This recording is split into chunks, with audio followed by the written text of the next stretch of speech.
On the Talkback Show on the radio or whatever audiovisual device you choose to use. Welcome to the GBC podcast, where we talk about the Packers and our hometown of Green Bay. This is episode 35, created on December 28th, 2022. I'm John. I'm in Appleton, Wisconsin. Along with me, Jeff in Minnesota, and Neil, doing a veritable amount of traveling this holiday season, is in the great state of Texas. Say hello, gentlemen, and tell us what you're drinking. Hello, everyone. As John said, I am in Texas and I'm drinking an appropriately Texas beer. I'm having a Shiner Tex Hex.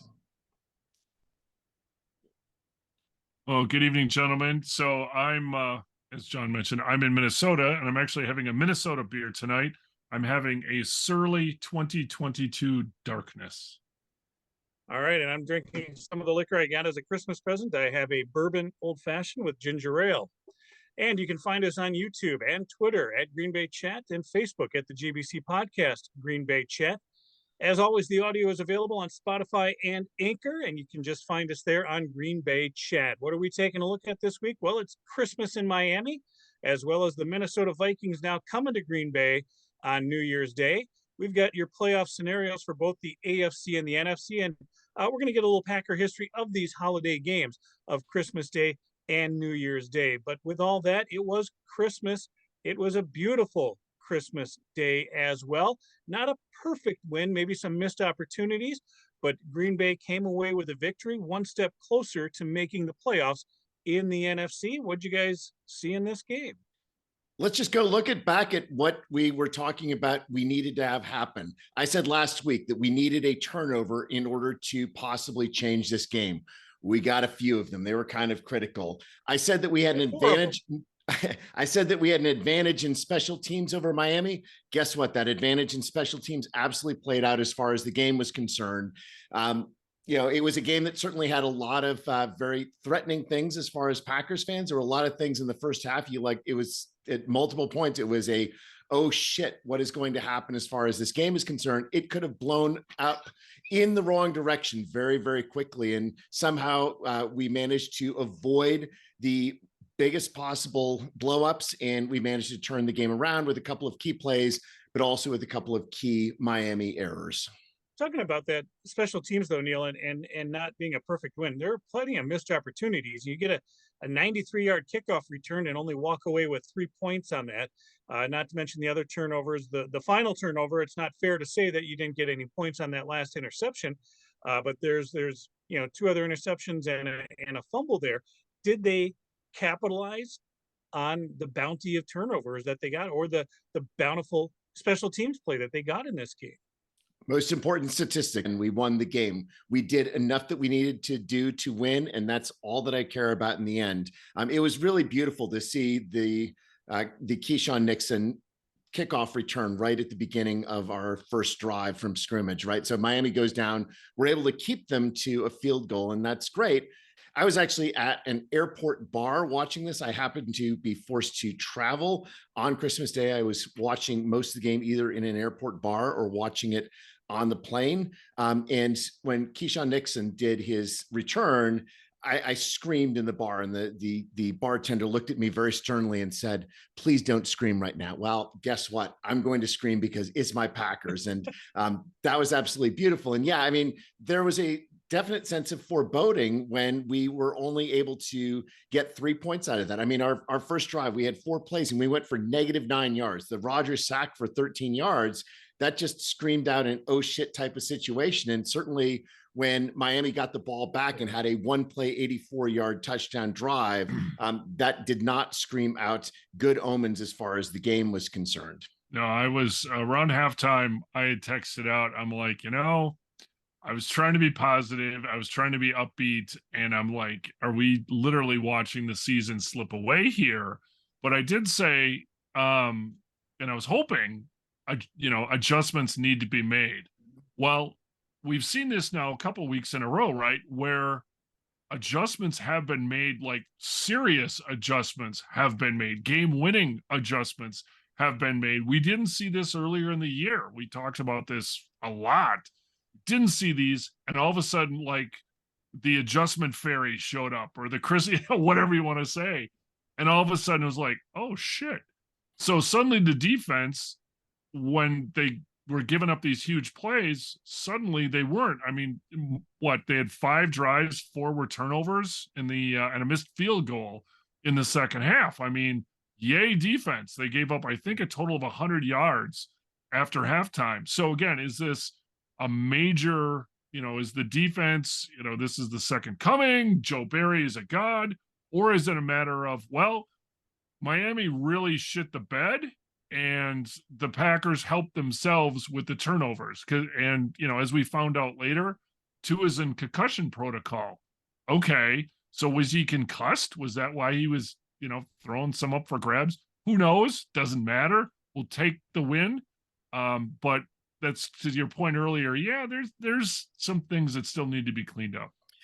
Well, I like doom and gloom, Jeff, because your pessimism leads to good things in other places. That's generally been the case. Yes. Yeah. The defense, though, Neil, you keep talking about having 4 solid quarters out of this team. I still don't think we got it, and part of it is that first half defense just so many times finding the soft spot in the zone, finding the hole in the zone, letting the runs go for way too far.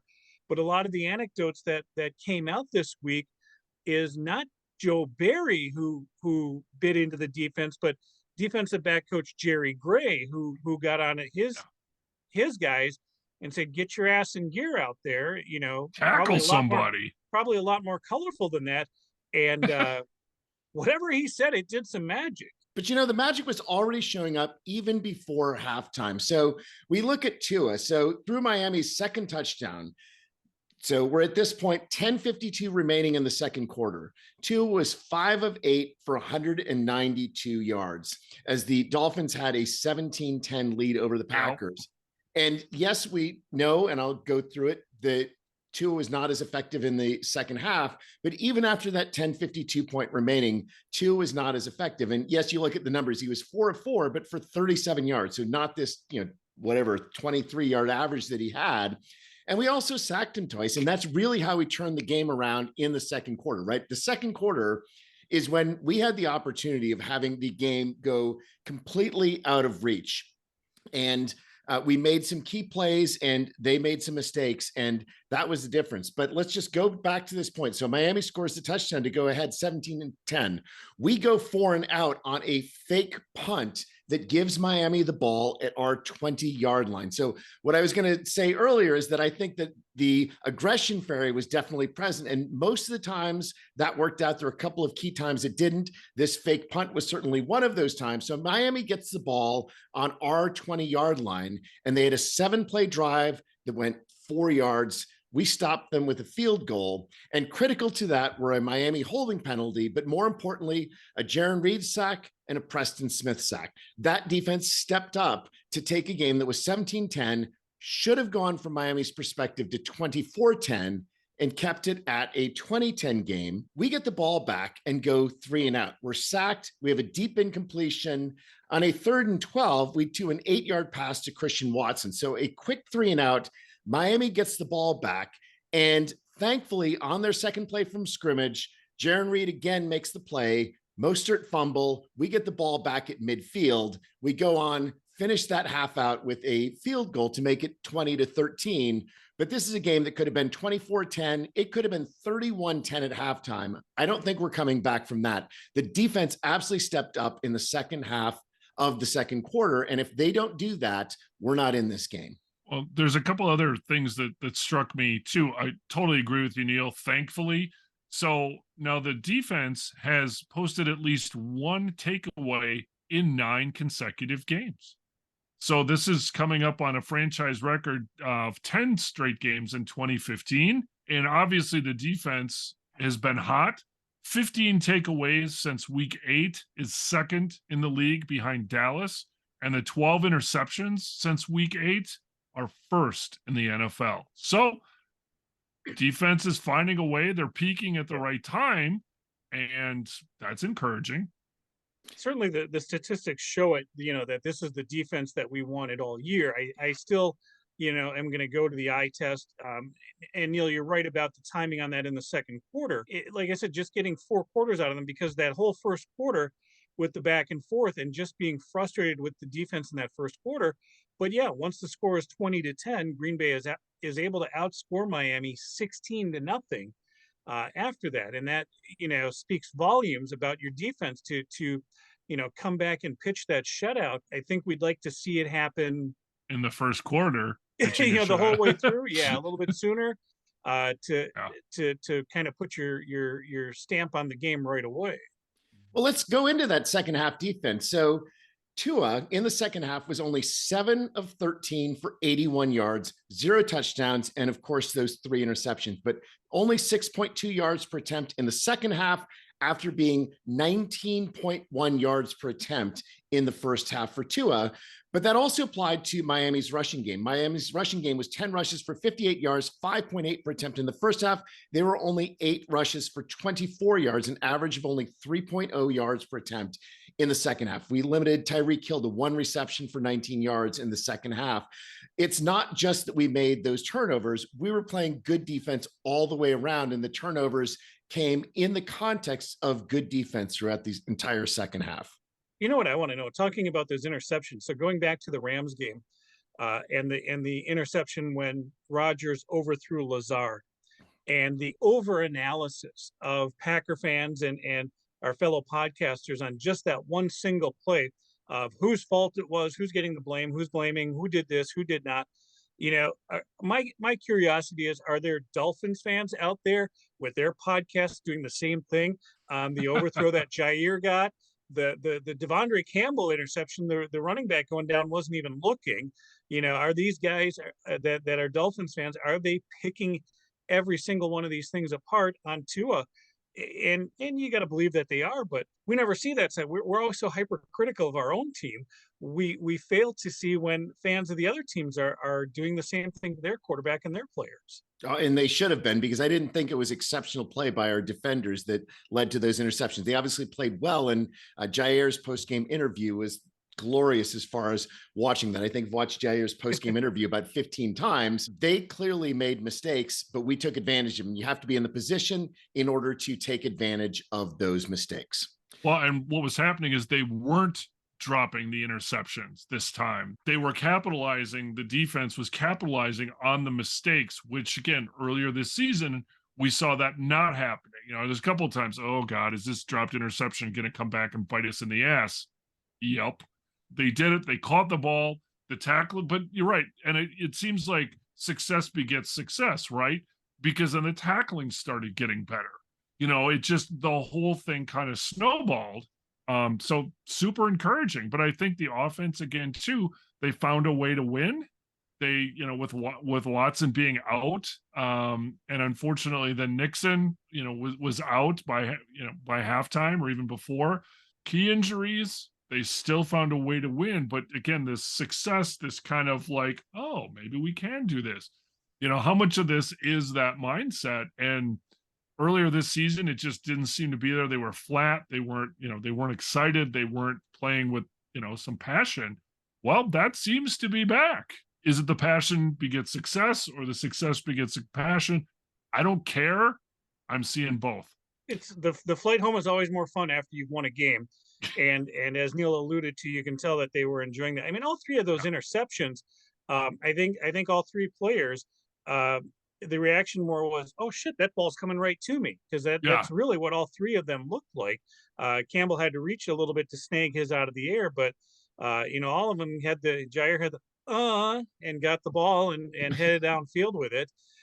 So the defense certainly looked in the second half for sure like the defense that we wanted all year, and we just need that to continue moving out. We talked a lot about the defense. Neil, I know you have those offensive numbers you want to throw out at us as well. Yeah, so this is again a game in which our running backs played a critical role, but it was a game that was really dominated by Aaron Rodgers as far as offense being able to move the ball. So Dillon, 11 rushes for 36 yards and a key touchdown. Jones, 6 for 25. They both had 2 receptions. Rodgers was actually, 7 rushes for 18 was critical, and they had one really critical 12-yard run. But overall, our rushes, 25 rushes for 79 yards, only a 3.2 yard per attempt average. On the other hand, Aaron Rodgers, when the game mattered most, did the things that matter. In the first quarter, when it was a 10-10 game between the two teams, Rodgers was 7 of 10 for 78 yards. He did have that one sack. He had a 126.2 passer rating in the first quarter. In the second quarter, when we were outscored 10-3, Rodgers was only 5 of 12 for 36 yards. So only 3 yards per attempt in that second quarter. And that explains why the second quarter was a much tougher one for us. But in that critical third quarter, Aaron Rodgers, 6 of 7, 84 yards, 12 yards per attempt. That's why we were able to take the game, make it a tie game, and then be able to take the lead in the fourth quarter. In the fourth quarter, Aaron Rodgers, 6 of 9, 40 yards, only 4.4 per attempts. He did have that interception. So, the key times of the game when we needed to score, when we were desperate to score, though, we were more dependent on Aaron Rodgers than we were on our running backs. And I think that says something, and that is absolutely a turnaround from the earlier part of the year when we're saying, yeah, when we needed to do something, it was Aaron Rodgers who's not getting the job done. Aaron Rodgers is getting the job right now done at the most important part of the season. Now, Aaron Rodgers had help. John's favorite statistic, I think, from the game is the fact, other than the final score, is the fact that 10 different receivers had a reception for the Packers. Yes. Our leading receiver, Lazard, again, only had 61 yards. Watson, 49 yards. Everyone else was 36 yards or fewer. Mercedes Lewis, though, huge game. He had the touchdown pass and he had a long conversion, 2 receptions, 32 yards and a touchdown. Mercedes Lewis actually doubled his total receiving yards for the season in this game. Now, of course, Mercedes Lewis does a lot more than just catch passes, but Lewis had an absolute monster of a game for the Packers. Now, I will say there were a couple of questionable plays as far as the passing game was concerned that did not look like what we liked so much about last week. And I want to go back to 2 situations. First, in the second quarter, when we had a 4th and 1, and we decided to go a long pass to Watson on a 4th and 1, giving Miami the ball back. And I just don't understand the long pass on a 4th and 1 unless the guy is absolutely open. You've got to have plays that are going to get the job done. We've obviously talked about the fake punt. That was not on the offense. That's on Matt LaFleur. And then going back into Rodgers' interception, it was a 3rd and 15 at Miami's 38. We were in a situation where if we had 5 yards, we're in position for a field goal. We went for the long pass that, again, a long pass is good as a punt, sure, but we could have had a 5-yard pass, been in field goal range and gotten 3 points on the board. So I, again, call those as, why are we going for the home run in those situations where we need 1 yard? And those are great points, Neil, because if this game ends up being a loss, I think the 4th and 1, 50-yard pass over Watson's head and the fake punt, Dallin Levitt trying to go right up the middle. I think those are 2 plays that we probably would be talking about ad nauseum if this game ends in a loss. Absolutely. I mean, I think that fake punt was a disaster. I mean, I like having a bit of desperation, but that was just too much desperation for where we were on the field. However, it did light a fire under the defense. So it kind of, in an unlikely source. What I was thinking back to regarding some of those plays, and I know the multiple receivers, but it seemed like Rodgers was more willing to spread the ball around. So he wasn't trying to key on a couple different receivers. He wasn't forcing the issue. It was kind of one of those proverbial, take what they're going to give you. But the other thing is that Rodgers' passes are crisper. Yeah. So they're definitely traveling faster. They don't have that wounded duck or the nose down, because I made a couple references to that during the game. I'm like, okay, there's a couple that weren't great, but by and large, he had zip on the ball. And I think that's what the receivers are also readjusting to, that they're not getting ducks back to them, that they're getting regular passes back. So one could assume that the thumb, if not completely healed, is certainly a lot better than it was 6 weeks ago. Definitely a lot more tightness on the spiral. He's definitely throwing a lot better football. And we mentioned it last week too. We were very critical of Rodgers throughout most of the season. And now the last 2 games, definitely he is coming around. So I'd like to make a couple of other shout outs as far as the game is concerned. So we did have several injuries in the game. In the second half, in our nickel and dime packages, We had Innis Gaines and Darnell Savage playing extensively. And again, our pass defense was superb in that second half. Secondly, Josh Nijman was injured in the game. Royce Newman came in, and although he did have 2 penalties, he only allowed 1 pressure against a Miami team that loves to blitz. And so there are people who stepped up, next man up type of philosophy, did their job, and were important as far as us winning that football game. One other player that we need to talk about there, Neil, on a day in which we celebrated the birth of the Holy Savior, we also celebrated the golden foot of an Iron Man in Mason Crosby. Blasphemer! Yes, comparing Mason Crosby's foot. But 14 of our 26 points coming from Crosby. And like I said, there are a lot of times where we have missed opportunities, where we take field goals instead of touchdowns. Yes, but we have been blessed to have a superb kicker. We talk about our quarterback play over the last 30 years, but we forget Chris Jackie, Ryan Longwell, and Mason Crosby, who have been 3 very reliable kickers, and Mason Crosby now 256 consecutive games for the Green Bay Packers. And not only is Mason Crosby first for consecutive games played for the Green Bay Packers, he's actually 5th all time in consecutive games played. So the leader in that, another special teamer, Jeff Fiegel's at 352. Favre is second at 323, including playoffs.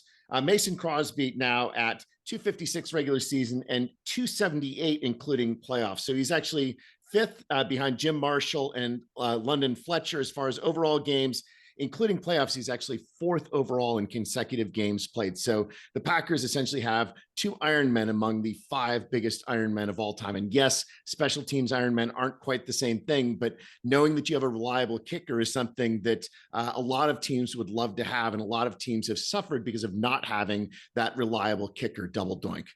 He took the words right out of my mouth. Double doink. Or you could throw in anything from Minnesota as well, right? Gary Anderson or anything like that. Take all of the Minnesota failings on kicking over the years at critical times. We have not had to worry about that, and it absolutely is a blessing as far as the Packers are concerned. I will note that Ryan Longwell is actually 12th in the Ironman streak as far as total games played. Obviously, many of those in Minnesota, but going to John's point, we've had 3 great kickers over the last 30 years, and that has helped our success immeasurably. The other point in that Iron Man, Neil, is kickers, you're right. Special teamers, maybe it is a little bit easier to have that longevity, but Mason Crosby doing it all with one team is the other thing that's spectacular about it.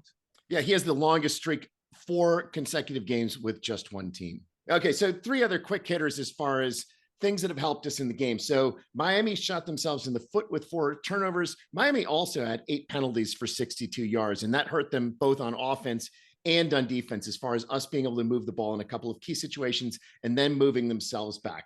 Secondly, Preston Smith, 90.0 PFF grade. He was the 5th highest rated defensive lineman or edge rusher in the week by PFF grade. So another great week for Preston Smith. And then finally, Matt LaFleur is now 15-0 in December. He has never lost a game as a head coach in December. So unfortunately, we're now going to January 1st for our next game, but let's hope that we can get a regular season new streak going in January, since we do not have a current streak. This one that we want to talk about. So that those 15 consecutive wins in December, historically in the NFL, what's number 2 currently and counting. Obviously, we'll see what happens next year. The 2006 through the 2009 Chargers won 18 straight in December. So we're chasing the Chargers, but we're in good company. And let's, next year at this time, let's hope we're breaking the record. How often is somebody saying they're chasing the Chargers? Neil, you mentioned January, so that brings us to New Year's Day coming up this Sunday. The Minnesota Vikings coming to Green Bay, bringing with them that vaunted 11-0, very scary record of 11-0 in one possession or one score games. But outside of that, blown out in 3 losses. Their only other really big win was that week 1 win, but point differential becomes a thing there as well, Jeff. 5. That's point it. differential is 5. 12-3 with a +5 point differential is almost inconceivable, right? That's a Pythagorean record of 8.5 and 8.5. But what's kind of remarkable is if you look into the statistics further, especially if you go into advanced statistics, the number is actually even worse than that. So I'm going to go right to DVOA because of the usefulness of DVOA in really getting a better handle on what a team is doing. So the Packers are 11th in DVOA. This is an improvement. We've seen improvement every single week. The Vikings, with a 12-3 record, are 25th in the NFL in DVOA. 25th with a 12-3 record. So essentially by DVOA, they should be maybe a 6-9 team, realistically, probably a 5-10 team. Ridiculously bad. Aren't the Packers favored this week? I believe they are, right? I mean, granted, they're at home. You know, you could, if you're a Vikings fan, you could argue almost Rodney Dangerfield, right? No respect. But as you're saying, they don't deserve to be favored because they're not. So let's look at the individual DVOA numbers. In offense, Packers 10th, Vikings 19th. Defense, the Packers are 19th, the Vikings are 22nd. Special teams, the Packers are 22nd, the Vikings are 28th. We have a better DVOA than the Vikings in offense, defense, and special teams. And a special shout out to that Packers special teams, because just 2 weeks ago, we were 30th in DVOA special teams. We've moved all the way up to 22nd. That tells you how we're doing things right later in the season. You know, looking at more traditional statistics, you know, the numbers are not quite as favorable for the Packers, but still, as far as offensive yards, Minnesota and Green Bay are both middle of the pack. The Vikings have the 5th best passing offense by yards, but they have the 28th best running offense by yards, 7th best offense by points. The defense is really where we should be getting excited, because as far as yards are concerned, the Vikings are 31st in the NFL in yards allowed, at 402 yards per game allowed for that Vikings defense. Their pass defense is 32nd in the NFL at 282 yards per game. As far as points, they're 28th in the NFL at 25 points per game. Those numbers fit what you get from the DVOA, but they really point to the fact that this is a team that's built on a house of cards. They're ready to crumble at any time. And that 11-0 says they haven't quite yet, but every game you watch them, you think, yeah, it's definitely going to happen at some point soon. Turnover differential, the Vikings are 5th. They're 8th in takeaways, 6th in giveaways. And so we're hoping that this giveaways part is going to come into play. One other statistic, sort of looking at Cousins versus Rodgers, as far as the numbers are concerned, they basically have the same number of yards per attempt, around 7 yards per attempt. Basically the same for touchdown to interception ratio. Cousins has thrown 100 more passes, so he's got 800 more yards. But the other thing that Cousins has is 15 more sacks than Rodgers. Kirk Cousins is the 3rd most sacked quarterback in the NFL, behind Russell Wilson and Justin Fields. And again, going into the fact that we know Kirk Cousins has put up some good numbers, and there was talk about him as far as MVP, especially earlier in the semester, by that advanced metric of QBR. He is the 20th ranked quarterback in the National Football League. So there are a lot of things that Vikings fans would say, oh, look at how much they're doing. Look at what Jefferson is doing. And don't get me wrong, Justin Jefferson is amazing. He's got 1,756 yards on 123 receptions, 14.3 yards per catch, 27 big catches, so catches of 20 yards or more. He's been great, but what they've got behind him, not the same type of depth they're spreading the ball around that the Packers have behind them. And you look at Dalvin Cook on the other side. I was actually very surprised by how bad Minnesota was as far as their rushing offense is concerned, especially when you look at Dalvin Cook, 1,109 yards. He's 6th in the NFL in rushing yards. The problem is that it's all Dalvin Cook and nobody else. And so Dalvin Cook's had 5 big runs, 8 touchdowns. You combine Jones and Dillon, we've got 1,658 rushing yards from those. So 550 more yards than Dalvin Cook has, same number of touchdowns, 3 more big runs. So our tandem is doing more than Dalvin Cook. And so even though Dalvin Cook is sort of the big name as far as the rushing is concerned, he's doing it basically all by himself. And that's why that Minnesota offense is not as good as it appears on paper. So, John, what is the forecast for Sunday in Green Bay? Yeah, I'm glad you asked. Right now we're looking at high temperatures in the mid-30s, 35, 36 degrees, and a cloudy day. It keeps going back and forth on whether we're going to have any precipitation that day. Could be snow, could be rain, could be nothing, could be a little bit of a mix. If it's just a cloudy day in the mid-30s, I don't see the weather being a major factor in this one for the Packers as far as an advantage goes. But put some precipitation in the air, and that could change. But there hasn't been any consistent long-range forecast yet. So that's something I think we'll keep an eye on, and we always do, because, we got to be outside tailgating as well. And we want to make sure everybody dresses warm for the game.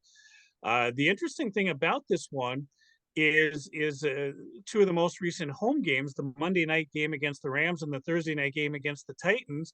Because of the weather, those ticket prices kind of dictated what people thought the weather was going to be like, and those ticket prices were well below $50 and even $40. As of right now, you're still looking at face value as the lowest price for tickets for the Packers-Vikings game on the secondary market. Maybe it's because it's a Sunday. It could be because it's Minnesota. I think that the Vikings fans may travel well on this one, but weather, to answer your question in the long way there, Jeff, it remains to be seen. But I think mid-30s and cloudy, I don't see much of an advantage for us for the weather this week. Well, you do have a dome team coming outside, and I know that the Packers have had success against the Vikings outside, at home against Lambeau, not in September, basically, or October. So, hopefully we'll get some kind of an advantage there. We'll take any advantage we can get, but I still think it's interesting that the Packers are favored, which is good. And perhaps most importantly, with the Packers being at home, playing the Vikings, we don't have to listen to that fucking horn. No horn in Green Bay. That's a good thing. Talking about the point spread, that's a standard, I think, home point spread at 3.5, which I think the bookmakers are looking at as a pick'em game because, as Neil pointed out, there's a lot of smoke and mirrors going on in that 12-3 record that the Vikings are bringing in. Plus, the Packers are hot. We talked about this, how every team that has played us, that at least in that 5-game losing streak, it felt like every team that we lost to was peaking at that time. Green Bay is peaking at the right time. I would have felt more comfortable if we had one more win in the win column right now for this peaking, because we've got a lot to fall in place for us both this week and next week. But that explains why that spread is the way it is. It's a straight home team spread is what it is. I want to talk about the Vikings defense a little bit more, because again, their numbers on defense, on their pass defense, right? They're 32nd. And one of the things is you look at sort of some of the things that might impact pass defense. So Hunter has 10.5 sacks. So he's 13th in the NFL in sacks. Zadarius Smith has 10 sacks. He's 14th in the NFL in sacks. So they've got two of the top 14 pass rushers in the NFL. But just as they do with Dalvin Cook as far as running the game, just as they do with Justin Jefferson in receiving, they're really putting a lot of their firepower in a small number of people. Minnesota is only 15th overall as far as their sacks are concerned. So they're not a dominant pass rushing team. And so this says that if our line is able to control their two top pass rushers, we probably are going to have time to do what we need to do. This is not a team that's going to just overwhelm us with such an incredible pass rush. Early word right now is that David Bakhtiari may not be ready for this game either. So you're looking at Zach Tom at the left tackle again, and Elton Jenkins left guard.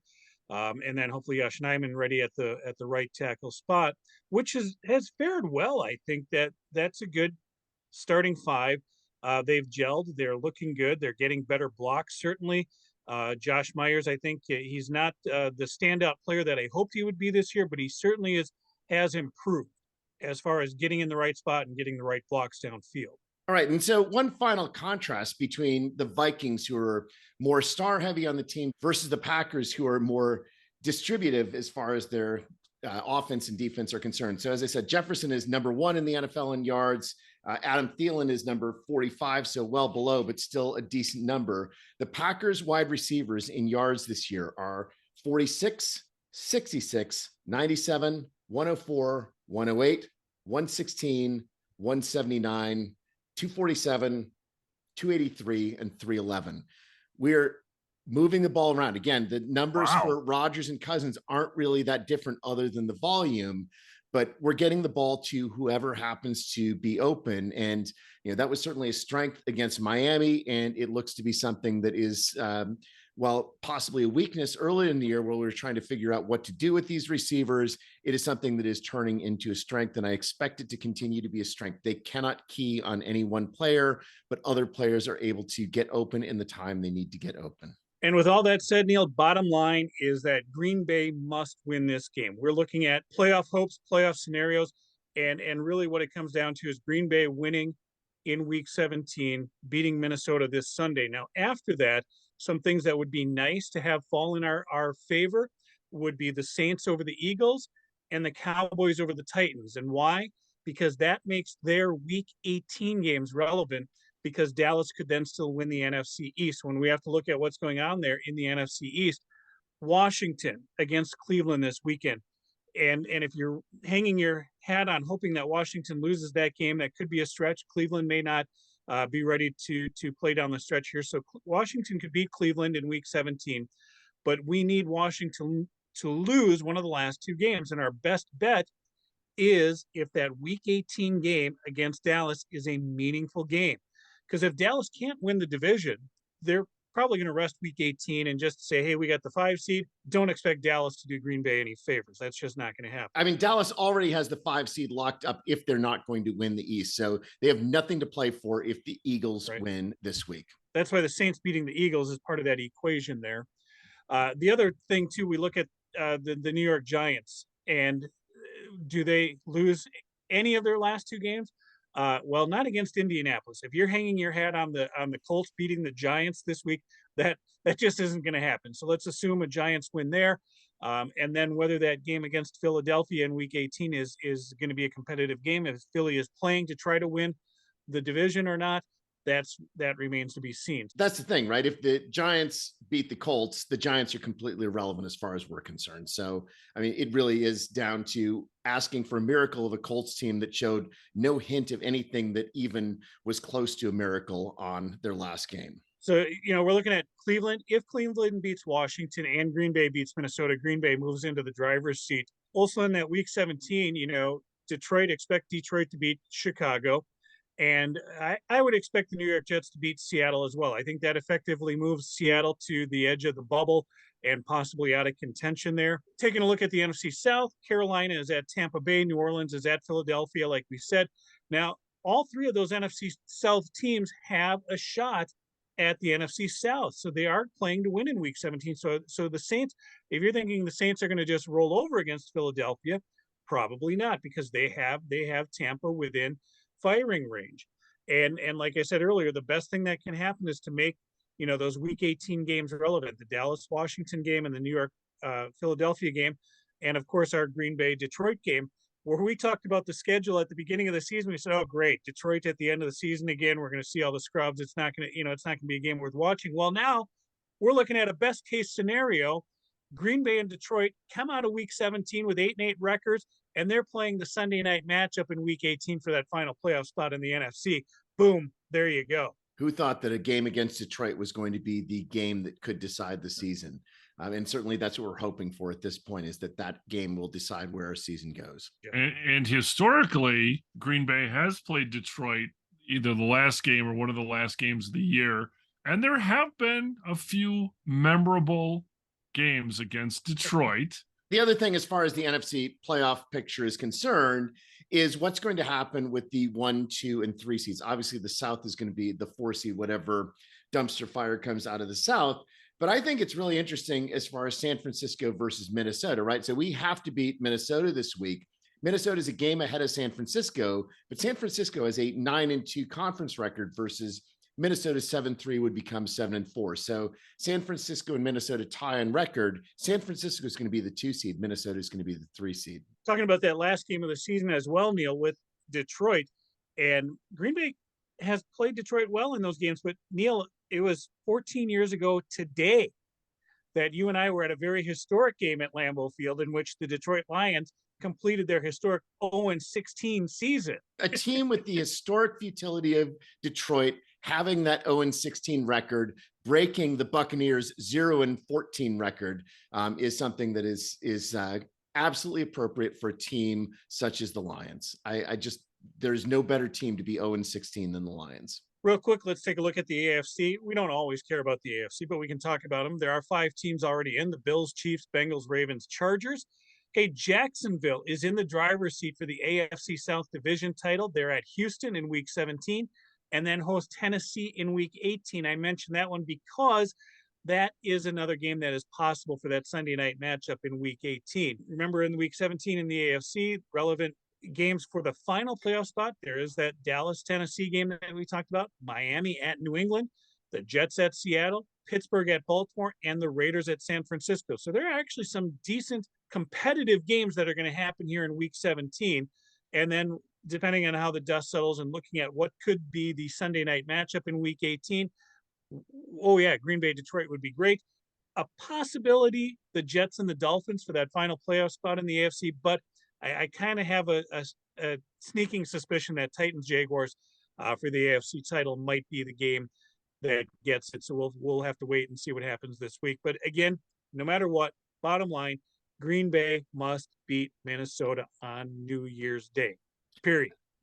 I think one of the most remarkable things about Miami this week is that even though we beat Miami, so they lost, they did not lose anything as far as playoff position, because not only did they lose, but the Jets shit the bed and the Patriots shit the bed, both of them in fairly dramatic fashion. And so Miami is still in the driver's seat for that third wild card in the AFC. I think the most interesting question for the AFC is who's going to get the number one seed, right? The Bills and the Chiefs are currently tied with the best record in the AFC. And you think about that great playoff game that they had last year, and you have to assume that whichever team is home is going to have a huge advantage as far as going to the Super Bowl from the AFC. And the best thing is that we are not on the list of teams already eliminated. Rams, Falcons, Cardinals, Bears, Browns, Colts, Broncos, Texans. They do not have a chance to get into the postseason. They're jockeying for position in the draft. So we talked about our Christmas Day game. We have a New Year's Day game coming up this Sunday, which begs the question, how have the Packers fared on these wonderful holiday games? We talked a while back about the Thanksgiving Day. Thanksgiving Day has been a great tradition with Packer games, but we don't talk about Christmas Day or New Year's Day all too often, which leads us to our bedtime story, Jeff. That's right. So Thanksgiving games the Packers have played historically, they haven't done well at all on Thanksgiving. They have definitely a losing record on Thanksgiving. However, holiday, the Christmas, New Year's Eve, New Year's Day, they're really good. They're really good, actually. And in doing research for this, there's been some huge games played and very memorable games played. So first I want to touch on home games at Lambeau in December and January. The three coldest home games. So again, the coldest home game, Lambeau Field, minus 13 degrees on December 31st, 1967, the Ice Bowl, a win against Dallas. The second coldest home game, -1, January 20th, 2008.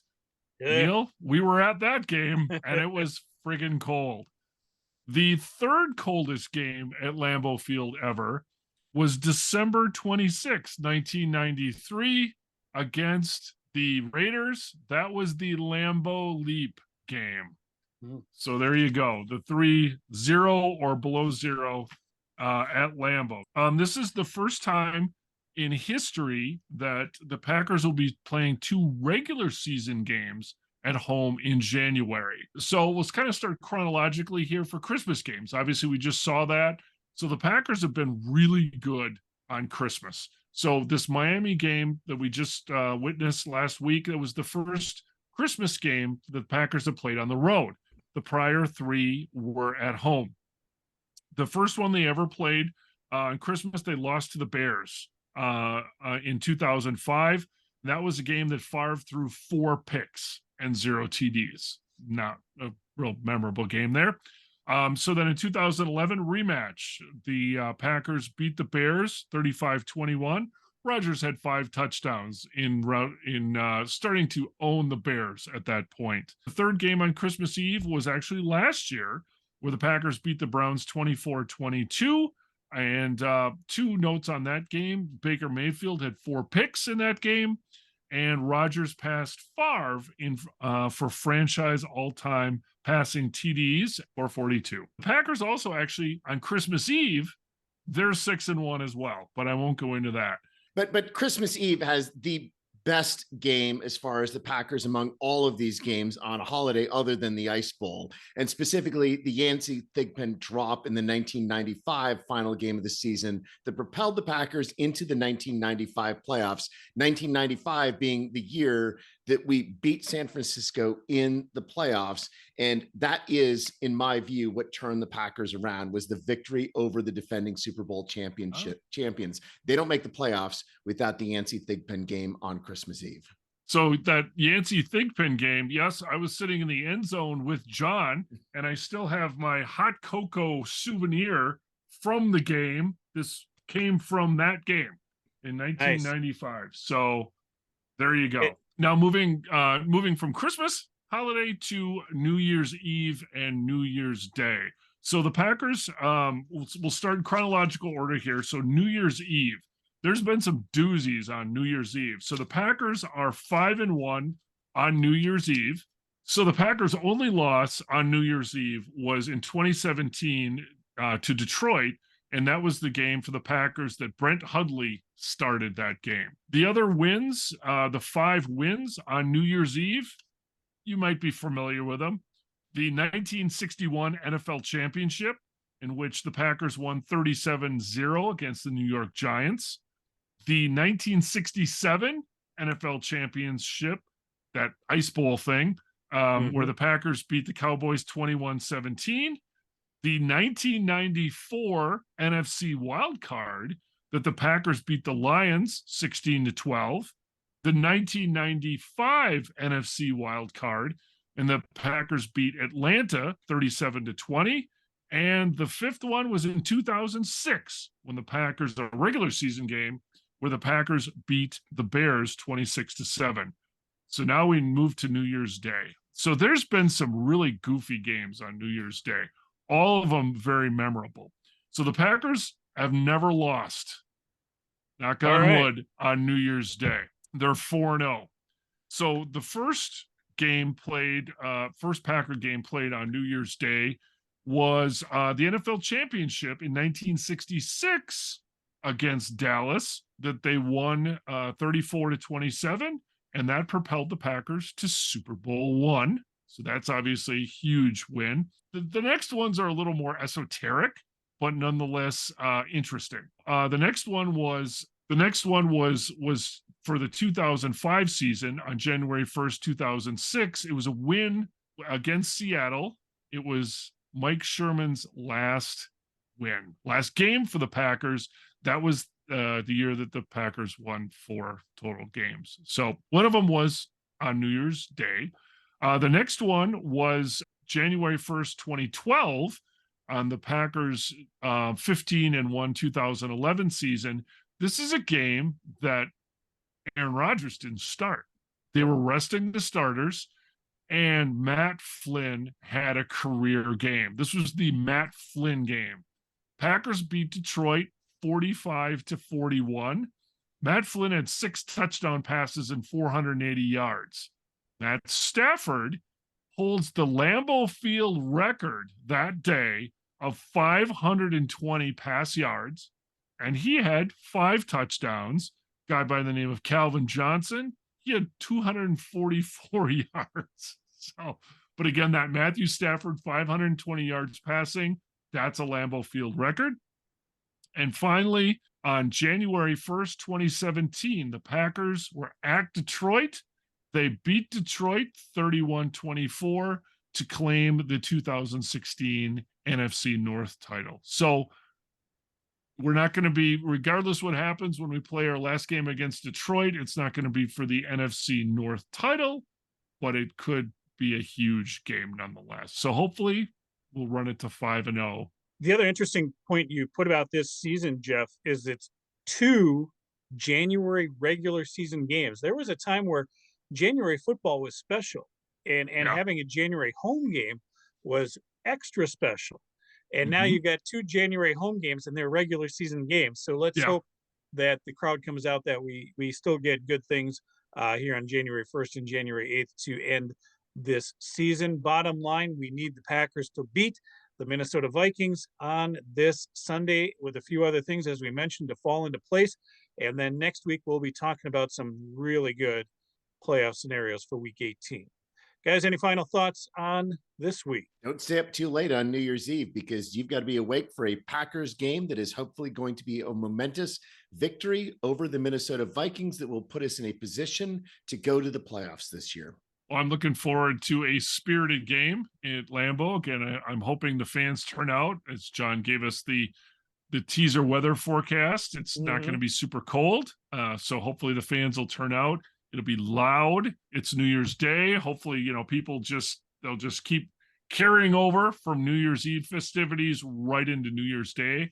It is the late game. Almost the entire country is going to see it. I'm hoping the Packers step up and they beat the Vikings at home and continue on their journey of this very, very weird season. And we like to talk about our social media accounts. So there will be tailgating on Sunday. I'll be there. I'll try to get some content up, but I don't know that I'm going to do what Neil has done. This is our TikTok page. On TikTok, Neil's Move Those Chains video has blown up. He now has 10,300 views on his TikTok with 380 likes on that. It is also doing well as a reel on Instagram, about 5,500 views and another 295 likes there as well. So follow us on our social media accounts. You can find the GBC podcast at Green Bay Chat. It's all one word: Twitter, Instagram, TikTok, and Snapchat. Facebook is the GBC podcast, Green Bay Chat. Also, if you're watching us on YouTube right now, please hit the subscribe button, leave a comment for us. It's all free. We won't charge you anything to follow this podcast. And as always, may you fully appreciate the magnitude of your impending good fortune. Thanks for joining us. Good night. Good night.